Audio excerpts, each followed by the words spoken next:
Hello, everyone. Today we're going to go over a very important topic in nursing, and that is hypertension. And this is part of our perfusion concept. So hypertension is a major public health issue. It's a very significant contributor to cardiovascular disease, stroke, and kidney failure. So as nurses, you're going to encounter patients with high blood pressure in virtually every setting: hospitals, clinics, even long-term care. So understanding how to assess, manage, and educate patients about hypertension is very important to improve outcomes and to prevent complications.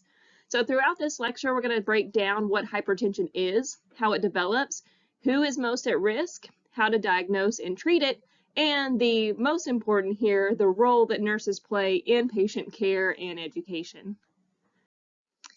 All right, so hypertension or high blood pressure is one of the most common health concerns seen in primary care. It's oftentimes called the silent killer because it can go unnoticed for years while it's causing very serious damage to the body. So if it's left untreated, hypertension can lead to things like stroke, myocardial infarction or heart attack, kidney failure, and even death. So this is why early detection and management is so important. According to the latest guidelines from the American College of Cardiology and the American Heart Association, blood pressure should ideally be kept below 130/80 for all adults. This recommendation is stricter than some other older guidelines, which had some significantly higher thresholds, especially for your older adults. But for patients with blood pressure readings that are above this level, then treatment usually involves a combination of lifestyle modifications and medication. The goal is to prevent complications while maintaining optimal perfusion and organ function. All right, so now let's take a look at the pathophysiology of hypertension. So to understand how high blood pressure develops, we need to first review how blood pressure is normally regulated. So blood pressure is influenced by two key things. First is cardiac output, and this is the product of heart rate and the stroke volume. So cardiac output equals heart rate times the stroke volume. To put this simply, the amount of blood that the heart pumps out directly affects the blood pressure. Our second key factor here that affects blood pressure is the peripheral vascular resistance, or PVR. And this is regulated by the autonomic nervous system and circulating hormones like epinephrine and norepinephrine. These chemicals cause blood vessels to constrict or to dilate, which can impact resistance and therefore impact the blood pressure. There are some mechanisms in the body that help to regulate blood pressure and to prevent those dangerous fluctuations. These are things like the arterial baroreceptor system, which detects changes in the blood pressure and triggers adjustments in heart rate and vessel dilation. We also have the regulation of body fluid volume, which means that the kidneys play a big role in controlling blood pressure by either retaining or excreting fluid. If too much sodium or fluid is retained, then the blood pressure is going to rise. Our next system that helps to regulate blood pressure is going to be the renin-angiotensin-aldosterone system. And this regulates blood pressure by constricting the blood vessels and increasing fluid retention. This system is a major target for a lot of antihypertensive medications, and we'll talk about those later. Lastly, we have vascular autoregulation. So this is a little less understood, but it's a critical process that enables stable blood flow to tissues despite any changes in blood pressure. So as you can imagine, when these systems become dysregulated, whether that's due to chronic disease, different lifestyle factors, or even genetics, then hypertension is going to develop. Over time, persistently high blood pressure damages blood vessels and vital organs, and so we start to see complications like stroke, heart failure, and kidney disease. All right, so now let's talk about how hypertension is classified. Understanding these classifications is really important to be able to identify patients who are at risk and so that we can determine the appropriate interventions. So blood pressure is categorized into four main levels. First, we have a normal blood pressure. That's anything less than a 120/80. An elevated blood pressure, which is also called pre-hypertension, is when the systolic blood pressure is between 120 and 129, with a diastolic still below 80. At this stage, lifestyle modifications become essential to be able to prevent any progression into hypertension. Then we move into stage 1 hypertension, and this happens when the systolic blood pressure is 130 to 139, or the diastolic is 80 to 89. Now stage 2 is when the systolic blood pressure reaches 140 or greater, and the diastolic is 90 or higher. So we also have two main types of high blood pressure. First is essential or primary hypertension. And this is the most common type of high blood pressure, and it develops without a known underlying cause. So risk factors like genetics, diet, stress, and lifestyle play a pretty big role here. Over time, persistent high blood pressure can cause what's arterial thickening, which reduces perfusion and leads to really serious complications, again, like stroke, heart attack, and kidney failure. Secondary hypertension, so this type is caused by an underlying disease or a medication, like kidney disease, different adrenal disorders, or certain medications. Identifying and treating the root cause is key to managing this type of hypertension. And finally, we have the most severe and life-threatening form, which is a hypertensive crisis. So this occurs whenever the blood pressure rises above 180 over 120, and this requires immediate medical intervention. Patients can experience symptoms here like severe headaches, blurred vision, shortness of breath, and they start to have signs of organ damage. If this isn't treated pretty quickly, then we can have things like a stroke, heart attack, or kidney failure that happen very quickly. All right, so now let's go over the etiology and genetic risk of hypertension. So understanding all of these risk factors will help us to be able to identify patients who are going to be more susceptible so that we can intervene earlier to prevent any complications. So hypertension, again, can be classified in those two main types. Primary hypertension, which again happens without any specific underlying medical cause. And then we also have secondary hypertension, where we have hypertension because of an underlying disease or a medication. So let's go over the different risk factors for essential hypertension. Again, this is the most common form. So risk factors here are going to be a family history of hypertension. Genetics play a pretty significant role, so individuals who have hypertensive parents or relatives are going to be at a higher risk. African American ethnicity, so studies show that these individuals tend to develop high blood pressure earlier in life and have higher rates of severe hypertension-related complications. Smoking, so nicotine causes vasoconstriction, which increases our blood pressure and long-term cardiovascular strain. Age is a risk factor, so especially over 60, as well as being postmenopausal. So as we age, our blood vessels lose their elasticity, which increases resistance and pressure. Another risk factor is excessive sodium and caffeine intake. So the high sodium levels contributes to fluid retention, which raises the blood pressure. And caffeine can also cause a temporary increase in blood pressure. Overweight and obesity, so extra body weight increases the workload on the heart, and it promotes that vascular resistance. Physical inactivity, so a sedentary lifestyle really contributes to poor circulation, obesity, and an increase in cardiovascular risk. Another risk factor is a low intake of potassium, calcium, or magnesium. All of these minerals can help to regulate blood pressure, so deficiencies can contribute to high blood pressure. And lastly, chronic stress. So persistent stress leads to a continuous activation of the sympathetic nervous system, which elevates blood pressure over time.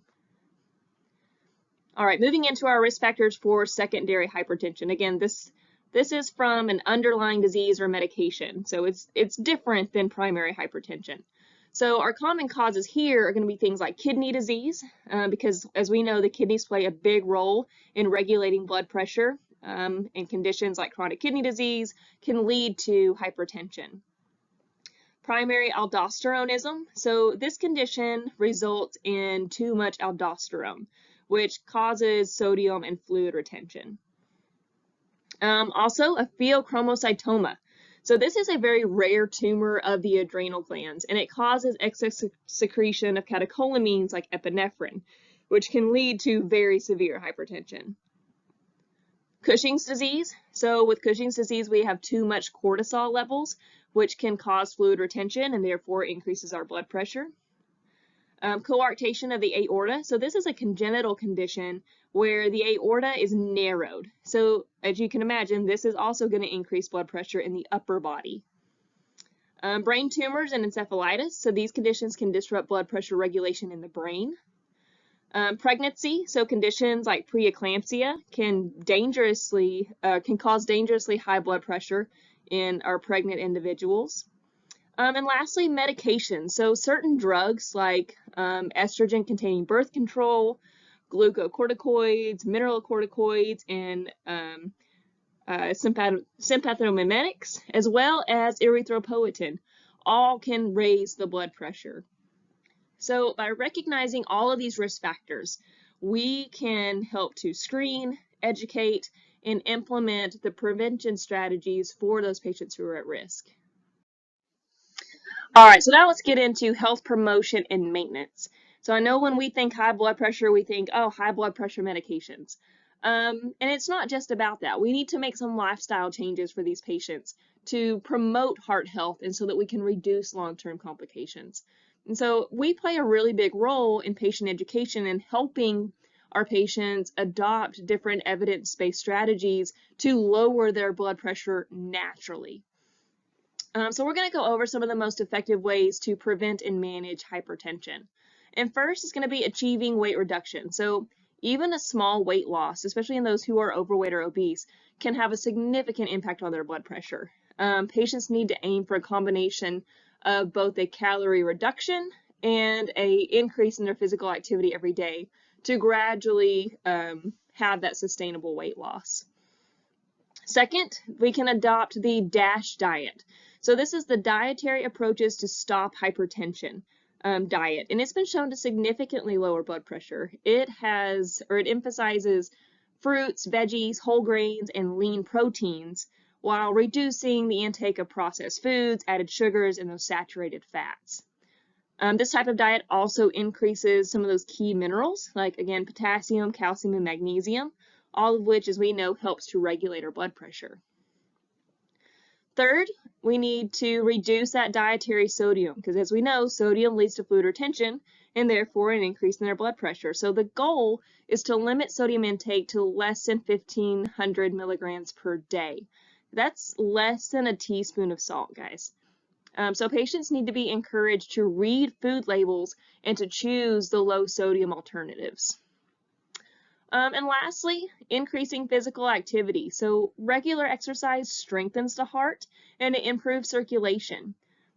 Using aerobic exercise, resistance training, and static isometric exercises is actually going to be recommended. And patients need to aim for at least 150 minutes of moderate intensity exercise per week. This includes things like brisk walking or even swimming. So in addition to these steps that we just talked about, patients also need to be encouraged to reduce other modifiable risk factors. So like smoking cessation and stress management. As nurses, our role in health promotion is essential. We're the ones that are empowering patients with the knowledge and strategies to take control of their health and to reduce the risk of hypertension-related complications. Okay, so moving on to our nursing assessment for a patient with hypertension. So starting with their history. So we want to first identify risk factors. So getting that thorough patient history is going to help us determine what risk factors they have for high blood pressure. So we're going to ask about age, ethnicity, and family history.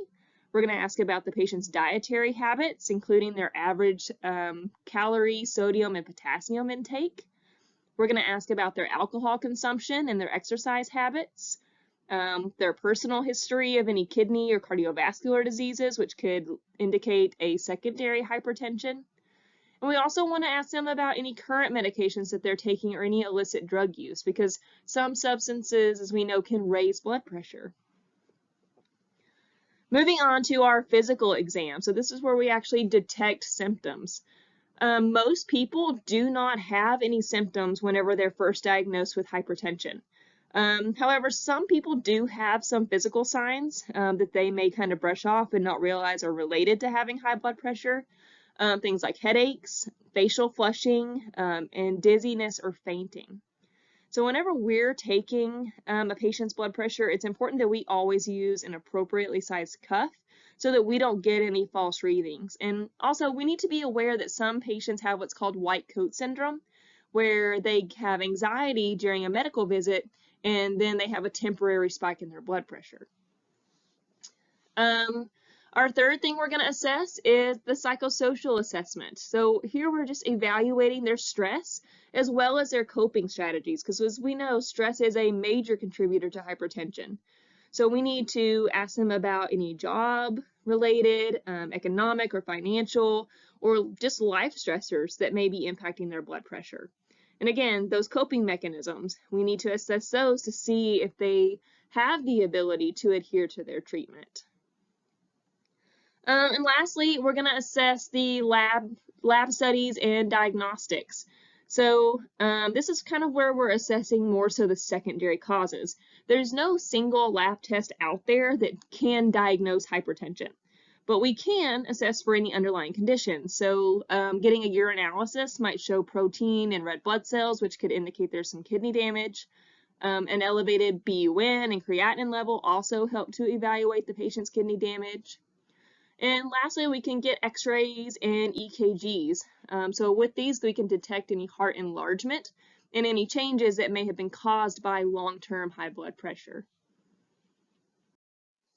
All right, so once we've gathered our assessment information, our next step is to analyze these cues and determine the most pressing concerns for our patients. So this is where clinical judgment plays a big role in prioritizing patient care. So with patients with high blood pressure, we have two primary nursing hypotheses that come up. First is the need for health teaching. So a lot of patients with newly diagnosed high blood pressure simply lack the awareness of the disease, as well as its risks and how to manage it. So we need to give these patients clear, individualized education on how to manage their blood pressure, including things like medication adherence, lifestyle modifications, self-monitoring of their blood pressure, and recognizing the warning signs of complications. Patients who understand the condition that they have are going to be more likely to actively participate in their treatment plan, which reduces their risk for long-term complications. Second, we want to recognize the potential for decreased adherence. So a lot of patients struggle with long-term adherence to their treatment, just simply due to side effects of medications and just the burden of having lifestyle changes, including those dietary restrictions and having those exercise routines. So non-adherence is a major cause of poorly controlled high blood pressure, again, leading to things like stroke, heart attack, and kidney failure.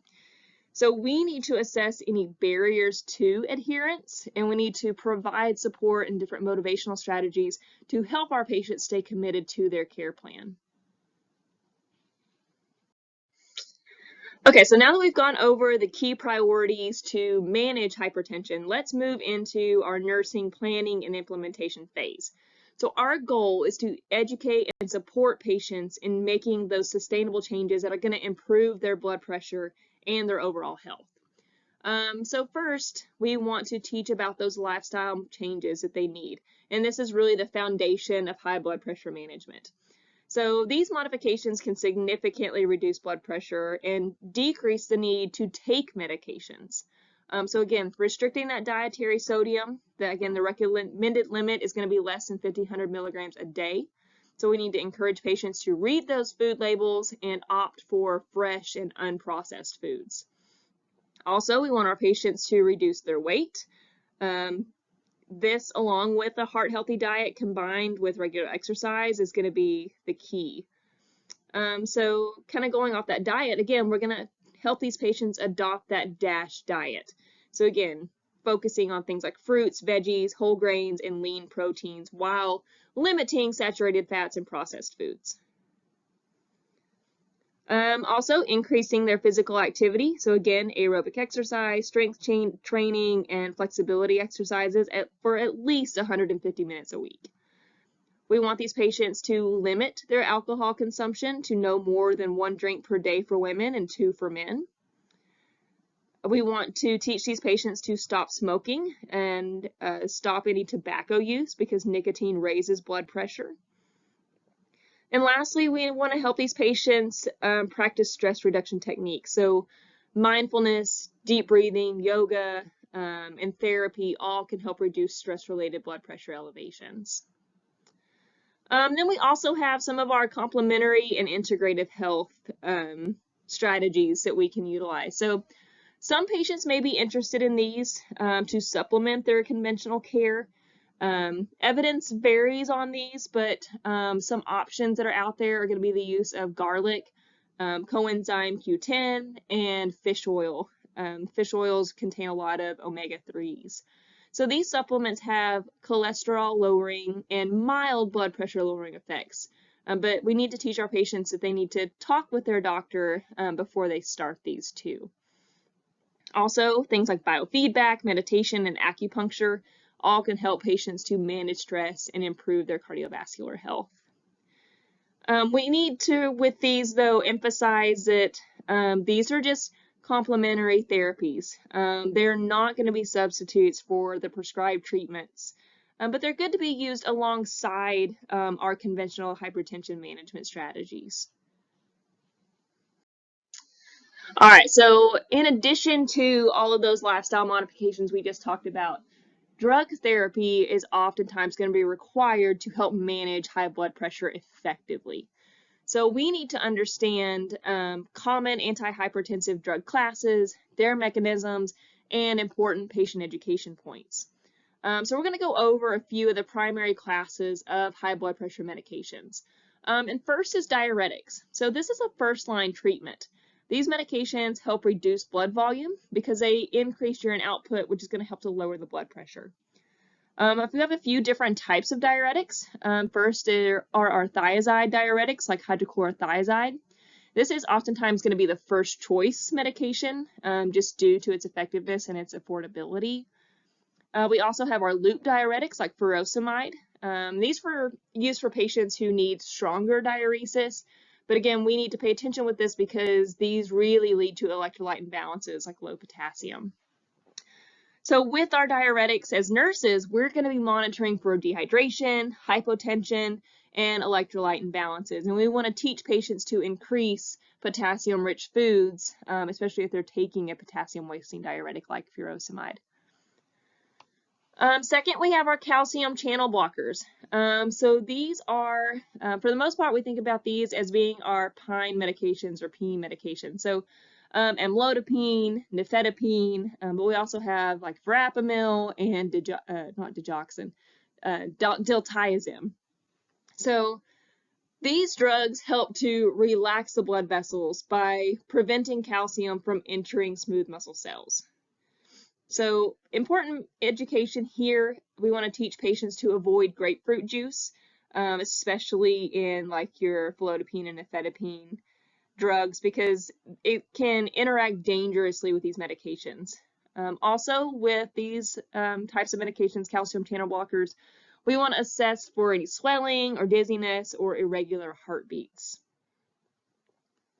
Our third type of medication is going to be an angiotensin converting enzyme inhibitor, or ACE inhibitor.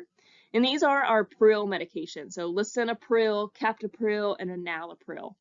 So these drugs prevent the conversion of angiotensin 1 to angiotensin 2. And angiotensin 2 is a very potent vasoconstrictor.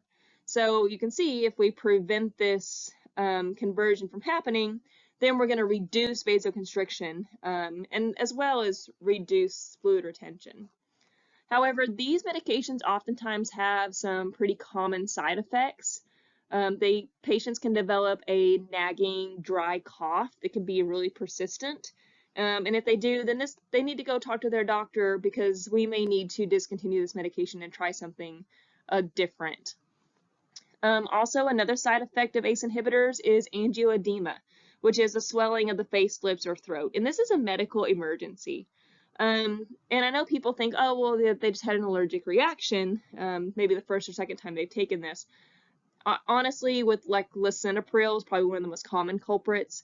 patients can develop angioedema with lisinopril years after taking it. They could have taken this medication for a year, 2, 5, 10, 15 years, and suddenly one day have this angioedema reaction. And at that point, we discontinue the ACE inhibitor and try something else, usually like a angiotensin receptor blocker. So another common side effect for our ACE inhibitors is going to be hyperkalemia. So we really want to pay attention to those potassium levels here as well. Our fourth type of medication is going to be an angiotensin receptor blocker. So again, these are typically, they work very similar to an ACE inhibitor, but they don't cause that dry cough. So they're a really good alternative. And these are going to be your sartan medications like losartan and valsartan. With these, we want to monitor for dizziness, any changes in kidney function, and electrolyte imbalances as well. Lastly, we have beta blockers. So these medications are our LAL drugs. So medications like carvedilol or metoprolol. So these drugs help to reduce blood pressure because they slow the heart rate and they decrease the cardiac workload. It's really important that we check the heart rate and the blood pressure before we administer these types of drugs. We're always going to hold a beta blocker if the patient's heart rate is less than 60 beats per minute. We're also going to monitor for fatigue, depression, and sexual dysfunction, which may reduce patient adherence. So some of our key responsibilities for drug therapy, obviously, educate our patients on medication adherence. Even if they feel fine, stopping these medications can suddenly cause rebound hypertension and puts them at risk for all sorts of complications. We also want to educate patients to monitor their blood pressure regularly, and we want to encourage lifestyle modifications in conjunction with drug therapy for the best results. All right, so kind of like I just talked about, some of the biggest challenges in managing high blood pressure is just ensuring that our patients adhere to the treatment plan. A lot of patients struggle with long-term medication use, especially if they don't feel sick. So first we need to talk about the importance of lifelong medication therapy. So high blood pressure, again, is often going to be asymptomatic. So a lot of patients just think, well, I don't need it. I don't feel bad. However, some patients may have side effects from their medications. They may have dizziness, fatigue, that frequent urination that we see with diuretics, all of which can make them be like, man, I really don't want to take this med. It kind of makes me feel bad. So nurses play a big role in patient education. We really need to emphasize that controlling blood pressure is going to be key to preventing any life-threatening complications. So whenever we are addressing non-adherence, we want to discuss the medication side effects very openly and possibly explore alternatives with the healthcare team whenever it's needed. We need to encourage routine blood pressure monitoring so that the patients can actually see the effects of their treatment. And of course, we want to teach the importance of not stopping these medications abruptly because, again, we can have rebound hypertension and very severe complications. So, which leads me to my next point, which is the risks of non-adherence. So if not treated, high blood pressure can lead to organ damage, affecting the heart. It increases the risk of heart failure and heart attack. It can affect the brain, leading to stroke and different cognitive decline. It can affect the kidneys, potentially causing chronic kidney disease or kidney failure. And it can affect the eyes. So high blood pressure can cause vision loss due to hypertensive retinopathy. So lastly, I want to just kind of hit on hypertensive crisis. And again, this is a medical emergency. And a lot of times this happens because patients just didn't take their medications. So if their blood pressure rises above 120 over 180 over 120, then the patient is going to be at risk for organ damage and they need immediate treatment. A lot of times they are going to be symptomatic at this point. They're going to have a severe headache. They may have vision changes, chest pain, and shortness of breath. And in the hospital, these patients are going to be treated with IV antihypertensive medications like labetalol and nitroprusside in a critical care setting. All right, so managing high blood pressure effectively requires a multidisciplinary approach. especially when patients transition from the hospital to home care. So we play a big role in patient education, support, and that care coordination so that we can make sure that the patients have long-term adherence and therefore positive outcomes. So starting with our home care management. So encouraging patient involvement is going to be key. Patients need to feel empowered to discuss their thoughts and their concerns about their diagnosis as well as their treatment. Again, many patients sometimes will stop taking their medication once they feel like their blood pressure has gotten back to normal. Sometimes they don't understand that they need to keep taking it or else their blood pressure is just going to go back up. So nurses need to work with patients and families to create a plan that includes things like reminders, strategies for affordability, and support systems to help encourage that adherence to medication regimens. Next, we have our self-management education. So I've already hit on this a lot. Education is very important. Patients need to understand their medications, including the correct dose and the time to take it, any potential side effects and when they need to report them, and the importance of not stopping those medications abruptly. Again, especially those beta blockers. We want to teach them about at-home blood pressure monitoring using a blood pressure device and make sure that the patient and the family knows how to use it correctly. Again, we want to encourage weight monitoring as well as sodium and alcohol restriction and regular physical activity to help manage blood pressure naturally. Lastly, we want to go over the healthcare resources. So home health nurses can assist in monitoring blood pressure as well as medication adherence and to reinforce education. If purchasing a blood pressure device is a challenge, then some patients can access free community blood pressure screenings through local pharmacies, health fairs, or even different faith-based programs. Organizations like the American Heart Association and the Red Cross also offer valuable educational materials and resources to help these patients stay on track.